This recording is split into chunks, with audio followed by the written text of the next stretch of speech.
നമസ്കാരം. ഇന്ന് നമ്മുടെ മുഖ്യ അതിഥി ജാഫർ തിരുവനന്തപുരം വ്യക്തിയാണ്.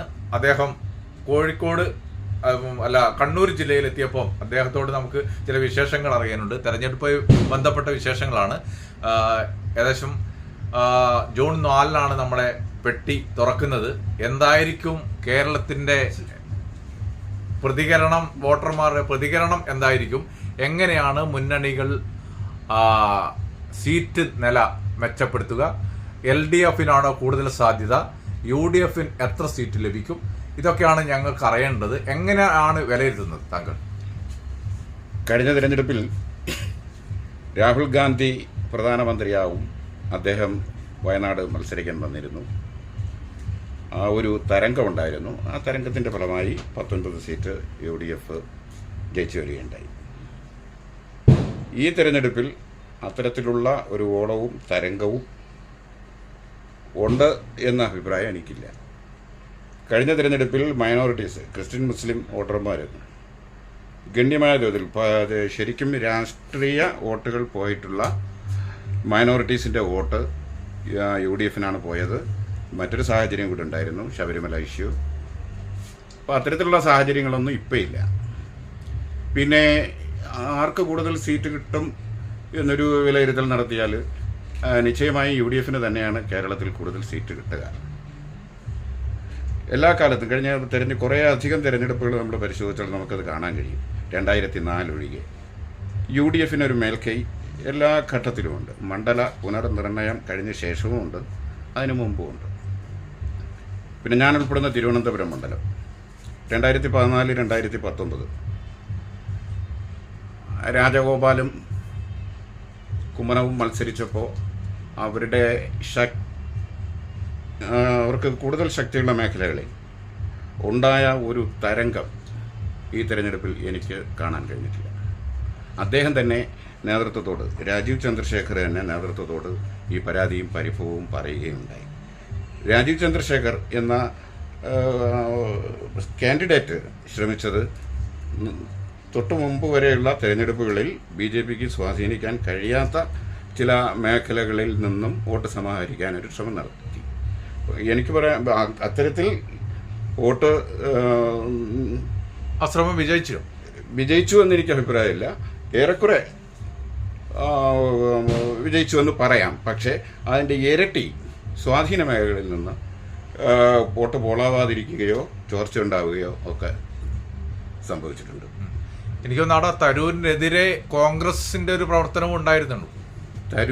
തരൂരിനെതിരെ കോൺഗ്രസിന്റെ പ്രവർത്തനമല്ല, ചില കോൺഗ്രസ്സുകാരുടെ പ്രവർത്തനം. അതെ, അങ്ങനെ തന്നെ പറയാം. അതെ, അത് BJPക്ക് അനുകൂലമാകില്ലേ? അത് ഇല്ല, BJPക്ക് അനുകൂലമാവില്ല. LDF-നാണോ എന്നും പറയാൻ കഴിയില്ല. അതായത് ഈ പോളിംഗ് പെർസെൻറ്റേജ് ഒരു മറ്റു മണ്ഡലങ്ങളിലേതുപോലെ തന്നെ അവിടെയും ഘടകം ഒരു പ്രധാന വിഷയമാണ്. ഞാൻ നേരത്തെ സൂചിപ്പിച്ചു, BJPയുടെ സ്വാധീന മേഖലകളിൽ പറയത്തക്ക ചലനം ഈ തിരഞ്ഞെടുപ്പിൽ ഉണ്ടായിട്ടില്ല. ഞാനൊന്നുകൂടെ പറയുന്നു, ഒരു വോട്ടിനെങ്കിലും രാജീവ് ചന്ദ്രശേഖർ ഈ തിരഞ്ഞെടുപ്പിൽ 3-ാം സ്ഥാനത്തേക്ക് പോകും. അങ്ങനെയാണ്. അപ്പോൾ അവിടെ എൻ്റെ നിരീക്ഷണം ശശി തരൂർ ആണോ? സാധ്യത തരൂരിന് തന്നെയാണ്. ആണോ? ഓക്കെ. അപ്പോൾ ഒരു ത്രികോണ മത്സരത്തിൽ നമുക്ക് അങ്ങനെ കാണാൻ സാധിക്കും. തീർച്ചയായും ത്രികോണ മത്സരമാണല്ലോ. അദ്ദേഹം 3-ാം സ്ഥാനത്തേക്ക് പോയാൽ തന്നെ ഒരു വോട്ടിന്റെ കാര്യമല്ലേ ഞാൻ പറഞ്ഞു. അതല്ലേ, 1000 വോട്ടോ 10,000 വോട്ടോ ഒന്നും പറഞ്ഞില്ല. ഓക്കെ. അപ്പം ത്രികോണ മത്സരം തന്നെ തീർച്ചയായും. ഓക്കെ. നമുക്ക് മലബാറിലേക്ക് വരുമ്പോൾ ഏറ്റവും കൂടുതൽ ശ്രദ്ധേയമായ മണ്ഡലമാണ് വടകര. വടകര മത്സരിക്കുന്നത് ഒന്ന് LDF സ്ഥാനാർത്ഥി ശൈലജ ടീച്ചർ. കേരളത്തിൻ്റെ ആരോഗ്യമന്ത്രിയായ സമയത്ത്, കോവിഡ് സമയത്തൊക്കെ തന്നെ നല്ല ഇടപെടൽ നടത്തി. അടുത്ത മുഖ്യമന്ത്രി സ്ഥാനാർത്ഥി വരെ ആളുകൾ മനസ്സിൽ കാണുന്ന ടീച്ചറാണ് ഒരു മത്സര രംഗത്ത്.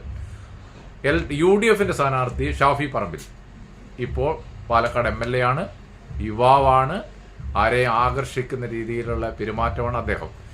അതുപോലെ NDA സ്ഥാനാർത്ഥി ചെറുപ്പക്കാരനാണ്, പ്രഫുൽ കൃഷ്ണ. ഈ 3 സ്ഥാനാർത്ഥികളാണ് വടകര മത്സരിച്ചത്. പക്ഷേ ഏറ്റവും കൂടുതൽ ചർച്ച ചെയ്യപ്പെട്ട ഒരു മണ്ഡലമാണ് വടകര മണ്ഡലം. നല്ല വാശിയേറിയ മത്സരം അവിടെ നടന്നു. ജനപങ്കാളിത്തം ഓരോ മുന്നണികളും മെച്ചപ്പെടുത്തുന്ന രീതിയിലാണ് പട്ടണങ്ങളിലൊക്കെ പ്രവർത്തനം നടത്തിയത്. ഇവിടെ എങ്ങനെയാണ് LDF വിജയ സാധ്യതയുണ്ടോ, UDF എങ്ങനെയാണ് കാണുന്നത്? ഷാഫി പറമ്പിൽ KSU മുതൽ കോൺഗ്രസ് സംഘടനാ രംഗത്തും കേരള രാഷ്ട്രീയ രംഗത്തുമൊക്കെ കാട്ടിക്കൂട്ടി വരുന്ന ചില കോപ്രായങ്ങൾ വടകരയിൽ കാണിച്ചിട്ടുണ്ട് എന്നത് മാറ്റിവെച്ചാൽ അവിടെ നേരത്തെ പറഞ്ഞതുപോലെ ഒരു ശ്രദ്ധേയമായ ഒരു മത്സരം അല്ലെങ്കിൽ ഒരു കടുത്ത മത്സരം നടന്നു എന്ന അഭിപ്രായം എനിക്കില്ല. അവിടെ നിശ്ചയമായും ടീച്ചർ നല്ല ഭൂരിപക്ഷത്തിൽ ജയിക്കും. അങ്ങനെയാണോ? ആണ്. ഓക്കെ. അവിടെ എനിക്ക് തോന്നുന്നത് ഈ പാർലമെന്റ് നിയോജക മണ്ഡലത്തിനുള്ളിൽ വരുന്ന 7 അസംബ്ലി മണ്ഡലവും LDFന്റെ കയ്യിലാണല്ലോ ഇപ്പോൾ. അതെ അതെ, ഒരു മണ്ഡലം ഒഴിച്ച്.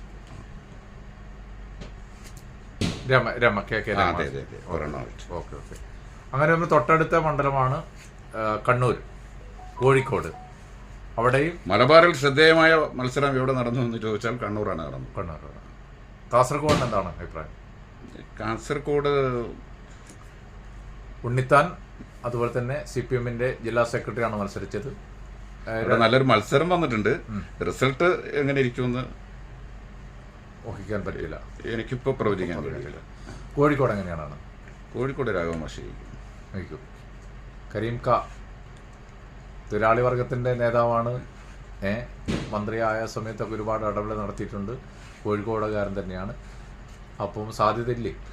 കഴിഞ്ഞ നാളുകളിൽ MP എന്ന നിലയിൽ രാഘവമാഷ് നടത്തിയിട്ടുള്ള പ്രവർത്തനങ്ങളെ ആരും മോശമായി കണ്ടിട്ടില്ല. കോഴിക്കോട് ജനത